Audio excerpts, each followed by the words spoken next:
ബഹുമാനപ്പെട്ട ഈ ചടങ്ങിന്റെ അധ്യക്ഷൻ CCNന്റെ ചെയർമാൻ ശ്രീ കെ പ്രദീപ് കുമാർ,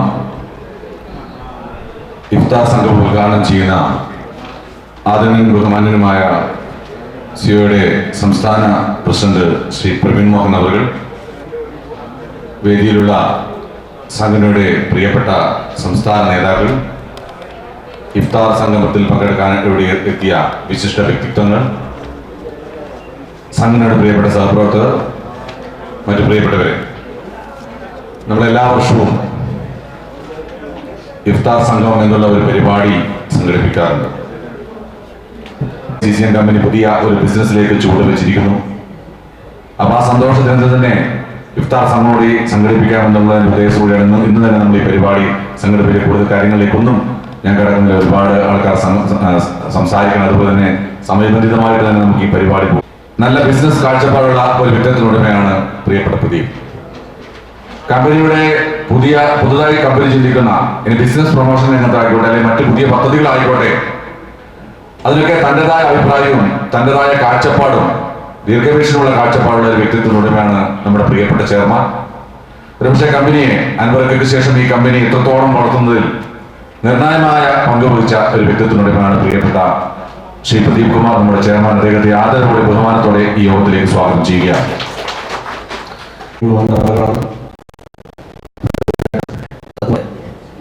വിവിധ മേഖലകളിൽ അവരുടെ വ്യക്തിമുദ്ര പതിപ്പിച്ച നമ്മുടെ ഇവിടെ സന്നിഹിതരായിരിക്കുന്ന വിശിഷ്ട വ്യക്തിത്വങ്ങൾ, പ്രിയപ്പെട്ട ഓപ്പറേറ്റർമാർ, നമ്മുടെ ക്ഷണം സ്വീകരിച്ച് പല മേഖലയിൽ നിന്നും ഇവിടെ വന്നെത്തിച്ചേർന്നവർ, കണ്ണൂർ ജില്ലയിലെ പ്രിയപ്പെട്ട ഓപ്പറേറ്റർ സുഹൃത്തുക്കൾ, ജില്ലയിലെ അസോസിയേഷൻ്റെയും കമ്പനിയുടെ നേതാക്കന്മാർ, പ്രിയപ്പെട്ട സുഹൃത്തുക്കളെ, മാധ്യമ പ്രവർത്തകർ, നമ്മുടെ ജില്ലയിൽ ഈ ഒരു ഇഫ്താർ സംഗമം നടത്തുമ്പോൾ അത് കേബിൾ TV മേഖലയുടെ ഒരു മതസൗഹാർദ്ദത്തിൻ്റെ കൂട്ടായ്മയായിട്ടാണ് നമ്മൾ കാണുന്നത്. അത്തരം ഒരു കൂട്ടായ്മയിലൂടെയും ഈ ഒരു ബന്ധത്തിലൂടെയാണ് നമ്മുടെ ബിസിനസ്സും എല്ലാം നമ്മൾ വളർത്തിക്കൊണ്ടിരിക്കുന്നത്. അത് കൂടുതൽ നല്ല രീതിയിൽ പോകണം, നല്ല രീതിയിൽ തന്നെ പോയിക്കൊണ്ടിരിക്കുകയാണ്. ആ ഒരു കാഴ്ചപ്പാടുകൂടിയാണ് നമ്മുടെ ഈ സംഗമത്തിലൂടെ മുന്നോട്ട് പോകുന്നത്.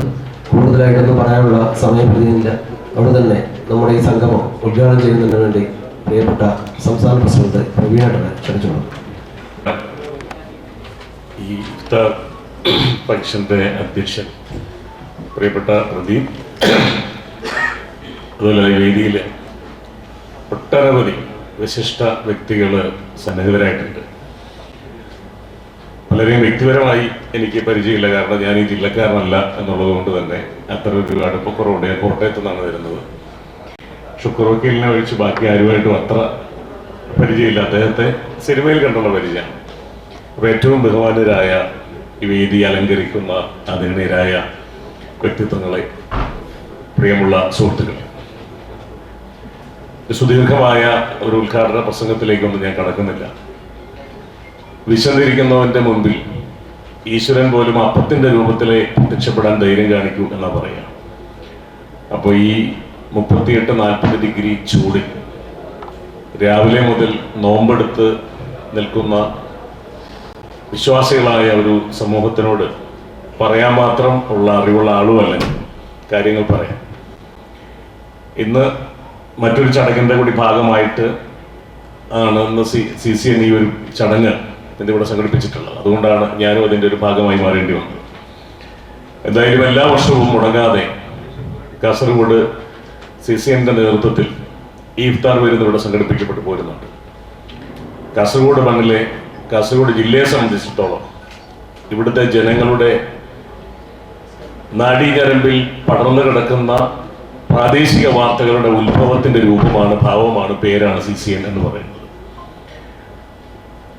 ഇവിടുത്തെ സാധാരണ ജനങ്ങളുടെ, സാധാരണക്കാരുടെ വിഷയങ്ങളെ പൊതുസമൂഹത്തിന്റെ മുമ്പിലും ഉദ്യോഗസ്ഥ മേധാവികളുടെ മുമ്പിലും ഒക്കെ എത്തിക്കുവാനും ജനകീയ പ്രശ്നങ്ങളെ ഏറ്റെടുക്കുവാനും ഒക്കെ CCN എന്നും മുൻപന്തിയിലുണ്ട്. അതുതന്നെയാണ് ആ ചാനലിൻ്റെയും ആ സ്ഥാപനത്തിൻ്റെയും ഒക്കെ ജനകീയത എന്ന് പറയുന്നത്. തീർച്ചയായും അതുകൊണ്ട് തന്നെയാണ് ഇന്ന് CCN സംഘടിപ്പിച്ചിട്ടുള്ള ഈ വിരുന്നിലേക്ക് ഇത്രയും അധികം ആളുകൾ പങ്കെടുക്കാൻ വേണ്ടി ഇവിടെ എത്തിച്ചേർന്നിട്ടുള്ളൂ എന്ന കാര്യത്തിലും സംശയമൊന്നുമില്ല. അതുകൊണ്ട് തന്നെ ഞാൻ ദീർഘിപ്പിക്കുന്നില്ല. ഇപ്പോൾ ഇഫ്താറിനെ സംബന്ധിച്ച് ഞാൻ നേരത്തെ സൂചിപ്പിച്ചു, എനിക്ക് അങ്ങനെ ഗൗരവമായി അല്ലെങ്കിൽ അതിൻ്റെ ഇതിൽ ആഴങ്ങളിലേക്ക് കടന്നു എന്ന് പറയാനുള്ള അറിവും ഇല്ല. അതുകൊണ്ട് തന്നെ ഞാൻ എൻ്റെ ഉദ്ഘാടന പ്രസംഗം അവസാനിപ്പിക്കുകയാണ്. ഇഫ്താറിനെ സംബന്ധിച്ച് പറയുന്നത്, ത്രസ്റ്റ് ഹാസ് ഗോൺ, നിങ്ങളുടെ ദാഹം പോകും. ദി വെയിൻസ് ആർ മോയിസ്റ്റ്, നിങ്ങളുടെ ഞരമ്പുകൾ ഈർപ്പമുള്ളതാകും. And the reward is assured, പക്ഷെ അതിൻ്റെ പ്രതിഫലം ഉറപ്പുള്ളതാണ്. ഈ ഫുള്ള വീൽസ് എന്ന് കേട്ടിട്ടുണ്ട്. അങ്ങനെ ആ അനുഗ്രഹം, അള്ളാഹുവിൻ്റെ അനുഗ്രഹം എല്ലാവർക്കും ഉണ്ടാവട്ടെ എന്ന് ആത്മാർത്ഥമായി ആശംസിച്ചുകൊണ്ട് പ്രാർത്ഥിച്ചുകൊണ്ട് ഔപചാരികമായി ഇഫ്താർ വരുന്ന ഉദ്ഘാടനം ചെയ്ത് അറിയിച്ചുകൊണ്ട് നിർത്തുന്നു. അസ്സലാമു അലൈക്കും വറഹ്മത്തുള്ളാഹി വബറകാതുഹു. എല്ലാവർക്കും സ്നേഹാഭിവാദ്യങ്ങൾ നേരുന്നു. വളരെ സന്തോഷമുള്ള ഒരു സായാഹ്നത്തിലാണ് ഇവിടെ സംഗമിച്ചിട്ടുള്ളത്.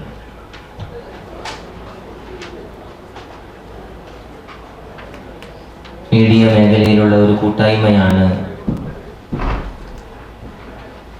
എന്നാണ് മനസ്സിലാക്കുന്നത്. വിവിധ തുറകളിൽ വിവിധ നാടുകളിൽ പ്രവർത്തിക്കുന്ന പലരും പരിശുദ്ധമായ നോമ്പിൻ്റെ ഈ കലം ഇഫ്താറിനായിട്ട് സംഗമിക്കുന്ന ഈ ഒരു സ്നേഹവിരുന്ന് നമ്മുടെ നാടിൻ്റെ ഐക്യവും സ്നേഹവും ഒത്തൊരുമയും ഒന്നുകൂടി വിളിച്ചോതുന്നതാണ് എന്നുള്ളതിൽ സംശയമില്ല. ഈ സ്റ്റേജിലേക്ക് നോക്കിയാൽ തന്നെ വിവിധ മതത്തെ പ്രതിനിധീകരിക്കുന്നവരും വിവിധ സ്ഥാനങ്ങളിൽ പ്രവർത്തിക്കുന്നവരുമായ മഹൽ വ്യക്തിത്വങ്ങൾ വേദിയിലും സദസ്സിലൊക്കെ ആയിട്ട് നിറഞ്ഞു നിൽക്കുകയാണ്. പരിശുദ്ധമായ നോമ്പുകാലം ഒരു ആത്മീയ ശുദ്ധി കൈവരിക്കേണ്ട ഒരു കാലമാണ്. പടച്ച റബ്ബ് സുബ്ഹാനഹു വ തആല അടിമകളായ മനുഷ്യരെ പലവിധേന പരീക്ഷിച്ചു നോക്കിയിട്ടുണ്ട്, ഒന്ന് പാകപ്പെടുത്തിയെടുക്കാൻ. അതിലേറ്റവും വിജയം കൊണ്ട ഒന്നാണ് ഒന്ന് പട്ടിണിക്കിട്ട് നോക്കുക എന്നുള്ളത്. മറ്റെല്ലാ പരീക്ഷണങ്ങളിലും കിട്ടാത്തൊരു റിസൾട്ടാണ് വയറ് കാലിയാകുമ്പോൾ കിട്ടുന്നത് എന്ന്. തിന്നാൻ കിട്ടൂല എന്ന് കേട്ടാൽ, അല്ലെങ്കിൽ വേണ്ട പോലെ ചെയ്തില്ലെങ്കിൽ ഞാൻ ഒരു പിടി വറ്റ് തരില്ല എന്ന് പലപ്പോഴും പഴയ കാലത്ത് ഉമ്മമാരൊക്കെ പറഞ്ഞ് നമ്മളെ മനസ്സൊന്നും മായാതെ ഉണ്ടാകും. പടച്ചോനെ ആകെ കിട്ടുന്ന ഒരു ചോറ്, ഇന്നത്തെ കാലത്തല്ല കേട്ടോ, പഴയ കാലം എന്ന് പറയാൻ കാരണം അതാണ്. അന്ന് കിട്ടുന്ന ഒരു പിടി ചോറ് അല്ലെങ്കിൽ എന്തെങ്കിലും വീട്ടിൽ നിന്ന് കൂട്ടാൻ അത് കിട്ടൂല, അത് തടസ്സം നിൽക്കും, ഇത് ഞാൻ ചെയ്തില്ലെങ്കിൽ എന്ന് കേട്ടാൽ ഉണ്ടാകുന്ന ഒരു ബേജാറ്, പേടി, അത് വലുതായിരിക്കും. ഇത് പടച്ച റബ്ബിനെ പൂർണ്ണമായും അനുസരിക്കുന്ന ഒരു അടിമയുടെ അടയാളപ്പെടുത്തലാണ് നോമ്പ്.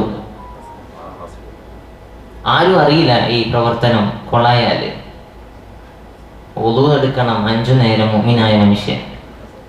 ഉളൂ എന്ന് പറഞ്ഞാൽ അറിയാം, അംഗസ്നാനം. നിസ്കാരത്തിന്റെ മുമ്പ് അവൻ മുൻകൈയും മുഖവും കാലും ചെവിയും തല ഒക്കെ തടവിയിട്ടും കഴുകിയിട്ടുമായിട്ടുള്ളൊരു പ്രവർത്തനമാണ്. അതിൽ വായു വെള്ളം കൊപ്പിക്കാനുണ്ട്, മൂക്കിൽ വെള്ളം കയറ്റി ചീറ്റാനുണ്ട്. അതിൻ്റെ പിന്നിലുണ്ടാകുന്ന തന്ത്രങ്ങളും ആരോഗ്യപരമായ ഗുണങ്ങളും ഒക്കെ നമ്മൾക്ക് നല്ലോണം ബോധ്യപ്പെട്ടിട്ടുണ്ട് പലപ്പോഴും, കൊറോണ കാലത്ത് പ്രത്യേകിച്ചും.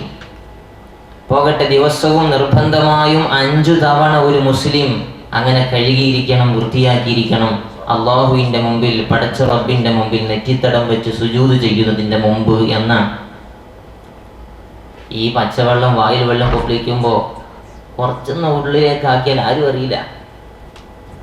പക്ഷേ ഉമിനീര് പോലും അമിതമായി ആവശ്യമില്ലാതെ ഇറക്കൂല ഞാൻ. കഫം അത് തുപ്പിക്കളയാനാണ്. ഒരു ആവി പോലും ഞാൻ മീത്തേക്ക് വലിച്ചു കയറ്റൂല. അള്ളാഹു നിഷിദ്ധമാക്കിയത് ഒന്നും ഞാൻ ഈ മാസത്തിൽ പ്രത്യേകിച്ചും ചെയ്യില്ല. അള്ളാഹുവിന് വേണ്ടിയിട്ട് ഞാൻ എൻ്റെ വയറ് കാലിയാക്കുകയാണ്. പൂർണ്ണമായും റബ്ബിന് സമർപ്പിക്കുന്ന ഒന്നാണ്. മറ്റു നിസ്കാരമാകട്ടെ, ഹജ്ജാകട്ടെ, നോമ്പ്, മറ്റുള്ള സകാത്താകട്ടെ, മറ്റു കർമ്മങ്ങളാകട്ടെ, എല്ലാം ഒരു പ്രവർത്തനമാണ്. ഇസ്ലാമിനെ അഭിമുഖീകരിച്ച് പ്രതിനിധീകരിച്ച് സംസാരിക്കുന്നത് കൊണ്ട് ആ വിഷയം ഒന്ന് ചെറുതായി സംസാരിച്ച് പെട്ടെന്ന് നിർത്താൻ. നിസ്കാരം കർമ്മങ്ങളാണ്, നമുക്ക് ബാഹ്യമായിട്ട് തന്നെ മനസ്സിലാക്കാനും കാണാനും കഴിയും. സകാത്ത്, ഒരു മുസൽമാന്റെ കയ്യിൽ നിശ്ചിത അളവ് 1.5 പവൻ സ്വർണം ഒരു വർഷം സൂക്ഷിക്കുന്നു അവൻ, അതിന്റെ 2.5% വർഷം തികഞ്ഞാൽ അവന് കൊടുത്തിരിക്കണം. 595 ഗ്രാം വെള്ളി ഒരു വർഷം സൂക്ഷിപ്പ് സ്വത്തായിട്ടുണ്ടെങ്കിൽ കൊടുത്തിരിക്കണം 2.5%. അത് സാധുക്കളുടെ അവകാശമാണ്. ഇങ്ങനെ കച്ചവടത്തിൻ്റെതായ വിഹിതം നൽകാനുണ്ട്, സമ്പത്തിന്റെ വിഹിതം നൽകാനുണ്ട്, ആടുമാടിന്റെ വിഹിതം നൽകാനുണ്ട്. പലതിനും പല കണക്കുകളാണ്. ആ നിസ്വാബ് എന്ന് പറയും. കണക്കെത്തിച്ചു കഴിഞ്ഞാൽ വർഷാവർഷം അത് കൊടുത്തു കിട്ടിയിരിക്കണം. അത് പ്രവർത്തനമാണ്, കാണാൻ കഴിയും. ഹജ്ജ്, മക്കയിലേക്ക് ചെന്നിട്ട് തവാഫ് ചെയ്യണം, ചുറ്റണം, സഅയ് ചെയ്യണം, ജംറാത്തിൽ ഏറ് നടത്തണം. പലതുമാണ്, കാണാൻ പറ്റും, അറിയാൻ പറ്റും, ബാഹ്യമായിട്ട് വിഷ്വലായി നമുക്കതിനെ വീക്ഷിക്കാൻ പറ്റും. നോമ്പ് പലതും ചെയ്യാതിരിക്കലാണ്. നീ കണ്ണുകൊണ്ട് തെറ്റ് കാണാതിരിക്കണം. നിന്റെ വയറ് മാത്രം കരിയായ പോലെ തിന്നാതിരിക്കണം, കുടിക്കാതിരിക്കണം. നീ മിണ്ടുന്നത് സൂക്ഷിച്ചായിരിക്കണം. നീ കേൾക്കുന്നത് തൃപ്തിയുള്ളത്, പടച്ച റബ്ബിന്റെ പൊരുത്തമുള്ളത് മാത്രമായിരിക്കണം. അന്യന്റെ പരദൂഷണവും ഗീബത്ത്, നമീമത്ത് എന്നൊക്കെ പറയും. ഒരാളെ കുറ്റവും കുറവും, ഇല്ലാ കഥയും, ഉള്ളതന്നെ തൃപ്തിയില്ലാത്ത കഥയും ഒന്നും കേൾക്കാൻ നീ ചെവി കൊടുത്തു പോകരുത്. നീന്നാണ് അറബിയിൽ പറയുക. സൗം എന്ന് പറഞ്ഞാൽ മറ്റൊരു വാക്കിൽ ഇംസാഖ്, എല്ലാം പിടിച്ചു വെക്കുക എന്നാണ്. നിന്റെ വയറ് കാലിയായപ്പോൾ നീ പാകപ്പെട്ടിട്ടുണ്ട്. തികച്ചും ഈ മാസത്തിൽ കാലിയായപ്പോൾ ഉണ്ടായതാണ്. വയറ് നിറഞ്ഞാലാണ് മനുഷ്യന്റെ വൈകാരികമായത് പലതും ഉയർത്തേക്ക് മനുഷ്യന്റെ ശരീരം പ്രേരിപ്പിക്കാറ്. അതുകൊണ്ടാണ് ഏറ്റവും നോമ്പുകാലം. അതിന്റെ പിന്നിലെ ശാസ്ത്രീയ ഗുണങ്ങൾ ധാരാളം പഠനങ്ങളിലൂടെ ബോധ്യപ്പെടുത്തിയിട്ടുണ്ട്. അതിന്റെ പിന്നിൽ നോബൽ സമ്മാനമുണ്ട്, പലരും ഉണ്ട്. ഒരു മനുഷ്യന്റെ ശരീരം 12 മണിക്കൂർ നിന്ന് തന്നെ ഉള്ള വെളിയാളം, അതൊരു ബാക്ടീരിയ, അതിലവിടെ ഹോർമോൺ നിർമ്മിക്കപ്പെടുകയും ശേഷി ഇതിലൂടെ നേടിയെടുക്കുകയും ചെയ്യുന്നു എന്ന് പഠനങ്ങൾ റിപ്പോർട്ട് ചെയ്യുന്നുണ്ട്. 80 ഉപനിഷത്തുക്കളുടെ ചരിത്രാതീത കാലഘട്ടം മുതൽ ഋഗ്വേദം, സാമം, അഥർവം എന്ന 4 വേദങ്ങളും 18 പുരാണങ്ങളും 18 ഉപപുരാണങ്ങളും ആയിരക്കണക്കിന് ദാർശനിക ഗ്രന്ഥങ്ങളും ഖുർആൻ, ബൈബിൾ, ധർമ്മപദം, സിദ്ധാവസ്ഥ തുടങ്ങിയ ഗ്രന്ഥങ്ങളും ചേർത്തുകൊണ്ട് പഞ്ചമഹായജ്ഞത്തിലൂടെ ജീവിതചര്യയെ രൂപപ്പെടുത്തിയെടുക്കുന്നതാണ് മനുഷ്യ ജീവിതത്തിൻ്റെ ഉദാത്ത തലം എന്നുള്ളത്. BC 28,000-നും 27,000-നും ഇടയിൽ ശ്രീരാമൻ്റെയും ലക്ഷ്മണൻ്റെയും കാലഘട്ടം, രാമായണത്തിൻ്റെ കാലഘട്ടം. BC 7,000-നും 6,000-നും ഇടയിൽ ശ്രീകൃഷ്ണൻ്റെ കാലഘട്ടം. BC 4 മുതൽ AD 29 വരെ യേശുദേവൻ്റെ കാലഘട്ടം. AD 570 മുതൽ 633 വരെ മുഹമ്മദ് നബി റസൂലിൻ്റെ കാലഘട്ടം. AD 788 മുതൽ 820 വരെ ശങ്കരാചാര്യരുടെ കാലഘട്ടം. അങ്ങനെ കാലഘട്ടങ്ങളിലൂടെ നമുക്ക് മനുഷ്യ സമുദായത്തിന് വേണ്ടി നമുക്ക് തന്നിരിക്കുന്ന ഒത്തിരി ദർശനങ്ങളും ജീവിത മാർഗങ്ങളും നമ്മുടെ ജീവിതത്തിലേക്ക് പരമ്പരാഗതമായി കൊണ്ട് ചെന്നെത്തിച്ച് നമ്മെ ഉദാത്ത തലത്തിലേക്ക്, മനുഷ്യത്വത്തിലേക്ക്, ഊർധ്വഗതിയിലേക്ക് നയിക്കുന്നതാണ് നമ്മുടെ എല്ലാ ആചാരങ്ങളും, അതോടൊപ്പം ഉത്സവങ്ങളും, ഉറൂസുകളും, പെരുന്നാളുകളും എന്നുള്ളതാണ് നമുക്ക് ചിന്തിക്കുവാനുള്ളത്. റമളാനിലൂടെ കടന്നു പോകുന്ന ഈ സന്ദർഭത്തിൽ ശവ്വാൽ മാസപ്പിറവി കണ്ടുകൊണ്ട് അവിടെ ചെറിയ പെരുന്നാൾ ആഘോഷിക്കുമ്പോൾ നമ്മുടെ ജീവിതത്തെ നല്ല ആത്മീയമായ ശ്രേയസ്സിനും പ്രേയസ്സിനും നേതാവുന്ന രീതിയിലേക്ക് എത്തിക്കുവാൻ നമുക്ക് സാധിക്കണം.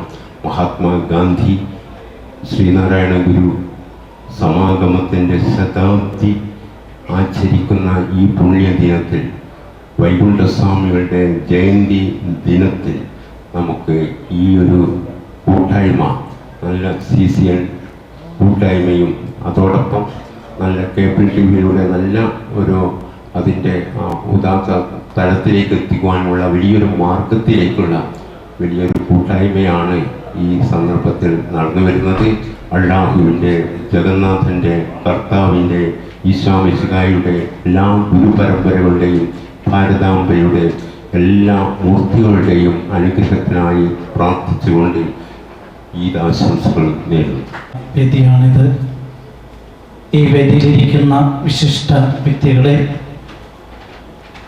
പ്രിയപ്പെട്ടവരെ, ഒരു മനുഷ്യൻ്റെ ആയുസ്സിന് 4 ദിശകളുണ്ട് എന്നാണ് ആത്മീയ ചിന്തകർ പറഞ്ഞു വെച്ചിട്ടുള്ളത്. ഒന്ന് ബാല്യത്തിൻ്റെ നിഷ്കളങ്കതയാണ്. രണ്ടാമത്തേത് യൗവനത്തിൻ്റെ അലച്ചിലാണ്. മൂന്നാമത്തേത് മധ്യാഹ്ന കാലഘട്ടത്തിൽ നമുക്കുണ്ടാകുന്ന വീണ്ടും വിചാരത്തിൻ്റെതാണ്.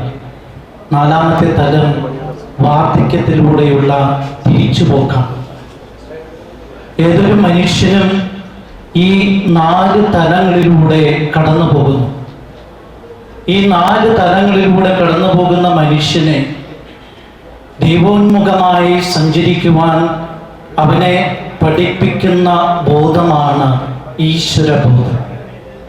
അത് കുടുംബമാകുന്ന ആലയത്തിലൂടെ, വിദ്യാലയമാകുന്ന ആലയത്തിലൂടെ, ഒരുപക്ഷെ പള്ളി അല്ലെങ്കിൽ മോസ്ക്, അമ്പലം, ഈ ആലയത്തിലൂടെയൊക്കെ കടന്നു പോകുമ്പോൾ നമുക്കുണ്ടാകേണ്ട മൂല്യങ്ങളിലുള്ള വളർച്ച, പുണ്യത്തിലുള്ള വളർച്ച, അങ്ങനെ നമ്മുടെ ജീവിതത്തിന് ആത്മീയമായ ഒരു നിറക്കൂട്ടിലൂടെ, ആത്മീയമായ ഒരു പൂർണ്ണതയിലൂടെ ആണ് ഈ സമൂഹത്തെ കുറേയും കൂടി മെച്ചപ്പെട്ട രീതിയിൽ നമുക്ക് കൊണ്ടുപോകാൻ സാധിക്കും. നമ്മൾ ഈ കാലഘട്ടത്തെ കുറിച്ച് ചിന്തിക്കുമ്പോൾ നമ്മുടെ ഈ സംസ്കാരം, നമ്മുടെ ഭാരതത്തിന്റെ സംസ്കാരത്തിന് അതിൻ്റെതായിട്ടുള്ള സവിശേഷമായ ഒത്തിരിയേറെ ഗുണങ്ങളുണ്ട്. അത്ര പൗരാണികതയുള്ള ഈ സംസ്കാരത്തിൽ എല്ലാ മതങ്ങളെയും ഒരുമിച്ച് ചേർത്ത് ഒരു അമ്മ മനസ്സോടുകൂടി ഒരുമിച്ച് കൊണ്ടുപോകുവാൻ സാധിക്കുന്നു എന്നുള്ളത് വലിയ കാര്യം തന്നെയാണ്. ഈ മാർച്ച് മാസം നമുക്കറിയാം, മതങ്ങൾക്ക് ഏറ്റവും പ്രധാനപ്പെട്ട ഒരു മാസമാണ്. മാർച്ച് എന്ന ഇംഗ്ലീഷ് വാക്കിന്റെ അർത്ഥം തന്നെ ശുഷ്കാന്തിയുള്ള ചലനം, ഹൃദയത്തിന് ശുഷ്കാന്തി നൽകുന്ന ചലനം. അതാണ് മാർച്ച് എന്ന വാക്കിന്റെ, ഇംഗ്ലീഷ് വാക്കിന്റെ അർത്ഥം തന്നെ. എങ്ങനെയുള്ള ചലനമാണ് നമ്മുടെ ഹൃദയത്തിന് ആവശ്യം? ഒരുപക്ഷെ ഈ സമൂഹത്തെ പുണ്യം കൊണ്ട്, സുഹൃതം കൊണ്ട് ചലനങ്ങൾ സൃഷ്ടിക്കുവാൻ സാധിക്കുന്ന ശുഷ്കാന്തിയുള്ള ചലനങ്ങളുള്ള ഹൃദയങ്ങളുടെ ഉടമകളായി മാറുക എന്നുള്ളതാണ്. ഒരുപക്ഷെ ഈ കാലഘട്ടത്തിൽ നമ്മൾ അനുഭവിക്കുന്നത് വിഭജനത്തിന്റെ രാഷ്ട്രീയമാണ്. വൈവിധ്യങ്ങളെ എതിർക്കപ്പെടുന്ന സാഹചര്യങ്ങളുമാണ്. അപ്പൊ അങ്ങനെയുള്ള ഈ അവസരങ്ങളെല്ലാം ഒരുമിച്ച് നിന്ന് സ്നേഹം കൊണ്ട് അതിജീവിക്കുവാൻ നമുക്ക് സാധിക്കും. അപ്പൊ നമ്മൾ ഇന്ന് മാധ്യമങ്ങളിൽ അല്ലെങ്കിൽ നമ്മുടെ കേരള സമൂഹത്തിൽ മലിനമാക്കിക്കൊണ്ടിരിക്കുന്ന വിഭജനത്തിന്റെ, വിദ്വേഷത്തിന്റെ പല സംസാരങ്ങൾ നമ്മൾ കാണാറുണ്ട്. അപ്പൊ അതിനൊക്കെ മാധ്യമങ്ങളുടെ സഹായത്തോടെ, മാധ്യമങ്ങളുടെ വലിയൊരു ശ്രേണിയായിട്ടുള്ള ഒരു കൂട്ടായ്മയാണിത്. നമ്മൾ ഒരുമിച്ച് നിന്ന് സമൂഹത്തിന്റെ സ്നേഹത്തിന്റെ ഓർമ്മകളെ എന്നും മുന്നോട്ട് കൊണ്ടുപോകാനായിട്ട് നമുക്ക് സാധിക്കും. ആൽബർട്ട് ഐൻസ്റ്റീൻ 20-ാം നൂറ്റാണ്ടിന്റെ ഇതിഹാസം എന്നാണ് അദ്ദേഹം വിളിക്കപ്പെടുന്നത്. അദ്ദേഹം പറയുന്നുണ്ട്, വിജ്ഞാനമില്ലാത്ത മതം അന്ധമാണ്. അതോടൊപ്പം തന്നെ വിജ്ഞാനത്തോടൊപ്പം മതമില്ലാത്ത സമൂഹവും ഒരുപക്ഷെ വികലാംഗമാണ്. വികലാംഗനെ പോലെയാണ്. അപ്പൊ മതം നന്മയുടെ ഛായ ഈ ലോകത്തിന് പകർന്നു നൽകിയിട്ടുണ്ട്. വ്രതശുദ്ധിയിലൂടെ മുന്നോട്ട് പോയിക്കൊണ്ടിരിക്കുന്ന ഈ പുണ്യനാൾ നമ്മളെല്ലാം ഒരുമയുടെ, മനുഷ്യസ്നേഹത്തിൻ്റെ, മാനവികതയുടെ, മതനിരപേക്ഷതയുടെ വലിയ സന്ദേശം പകർന്നു നൽകിക്കൊണ്ടാണ് ഈ വേളയിൽ എല്ലാവരും നോമ്പും അതുപോലെ തന്നെ വ്രതശുദ്ധിയുടെ ഈ നാളുകളിലൂടെ കടന്നുപോയിക്കൊണ്ടിരിക്കുന്നു. ആ ഒരുമയുടെ സന്ദേശം തീർച്ചയായും നമ്മുടെ സമൂഹത്തിൽ ശക്തിപ്പെടുത്തുന്ന ഒരുപാട് മാനവികമായ മൂല്യങ്ങൾ, ആ മൂല്യങ്ങൾ നമുക്ക് എല്ലാ കാലത്തും ഉയർത്തിപ്പിടിക്കാൻ തീർച്ചയായും അത് സാധിക്കും. ഏതെങ്കിലും ഒരു വിഭാഗത്തിൻ്റെ ആത്മീയമായ ഒത്തുചേരലോ അവരുടെ മാത്രമായിട്ടുള്ള ഒരു ആഘോഷവുമായി മാത്രം അവിടെ ചുരുങ്ങിപ്പോകുന്നില്ല. ഇത് സമൂഹത്തിന് നൽകുന്ന വലിയൊരു സന്ദേശവും ആ സന്ദേശം തീർച്ചയായിട്ടും നേരത്തെ സൂചിപ്പിച്ചതുപോലെ മനുഷ്യസ്നേഹത്തിൻ്റെയും മാനവികതയുടെയും കൂട്ടായ്മയുടെയും ഒരുമയുടെയും സംഘബോധത്തിൻ്റെയും മതനിരപേക്ഷതയുടെയും എല്ലാം ഒരു വലിയ സന്ദേശമാണ്. അത് ഇന്ന് നമ്മുടെ നാട്ടിൽ സമൂഹത്തിൽ കൂടുതൽ പ്രസക്തമായി മാറിക്കൊണ്ടിരിക്കുന്ന വർത്തമാനകാല സാഹചര്യത്തിലൂടെയാണ് നമ്മൾ കടന്നുപോയിക്കൊണ്ടിരിക്കുന്നത്. തീർച്ചയായിട്ടും അന്വർത്ഥമാണ്. നമ്മുടെ സമൂഹത്തിൽ ഒരു നല്ല സന്ദേശം നൽകാൻ തീർച്ചയായിട്ടും ഇത് സാധിക്കുമെന്ന കാര്യത്തിൽ യാതൊരു സംശയവുമില്ല. ഇവിടെ ഒത്തുചേർന്ന നിങ്ങളെ എല്ലാവരെയും വളരെ സ്നേഹത്തോടെ അഭിവാദ്യം ചെയ്തുകൊണ്ട് ഞാൻ എൻ്റെ വാക്കുകൾ അവസാനിപ്പിക്കുന്നു. ഒരേ ദൈവമാണെന്ന് നമ്മൾ വിശ്വസിക്കുന്നുണ്ട്. വേറെ ദൈവമില്ല. മുസ്ലിം സമുദായത്തിൽ അള്ളാഹു എന്നറിയാം, ഹിന്ദു സമുദായത്തിലാകുമ്പോൾ ഈശ്വരൻ എന്നറിയും, ക്രിസ്ത്യൻ സമുദായമാകുമ്പോൾ യേശുദേവൻ എന്നറിയും. അങ്ങനെ പല വിധത്തിലാണ്. എങ്കിലും നമ്മളെല്ലാം പിന്നെ ഓരോ മതത്തിലേക്ക് എത്തുന്നത് എങ്ങനെയാന്ന് വെച്ചാൽ, ഞാനെന്ന വ്യക്തി ഒരു മുസ്ലിമിന് ജനിച്ചുകൊണ്ട് ഞാൻ മുസ്ലിമായി, മറ്റുള്ളവർ പിന്നെ ഹിന്ദുവിനെ ജനിച്ചുകൊണ്ട് ഹിന്ദുവായി, ക്രിസ്ത്യനാണെങ്കിൽ ക്രിസ്ത്യനെ ജനിച്ചുകൊണ്ട് ക്രിസ്ത്യനായെന്നല്ലാണ്ട് മറ്റു വിധത്തിലെ വ്യത്യാസമൊന്നുമില്ല. വിശ്വാസപരമായിട്ട് ഉള്ള വിശ്വാസത്തിൽ എങ്ങനെയല്ലാണ്ട് എല്ലാവരും ഒരുപോലെയാണ് കാണണമെന്നാണ്. എല്ലാം നമ്മുടെ സഹോദര സമുദായം എന്നുള്ള ഭാഷയല്ലേ നമ്മൾ ഉപയോഗിക്കല്. അയാൾ സഹോദരൻ പോലെയാണ്, സഹോദരന്മാരായിട്ട് തന്നെ എന്നും നമ്മൾ മുമ്പോട്ട് പോകണമെന്ന് അഭ്യർത്ഥിച്ചുകൊണ്ട് ഈ പരിപാടിക്ക് എല്ലാവിധ ആശംസകളും നൽകുന്നു.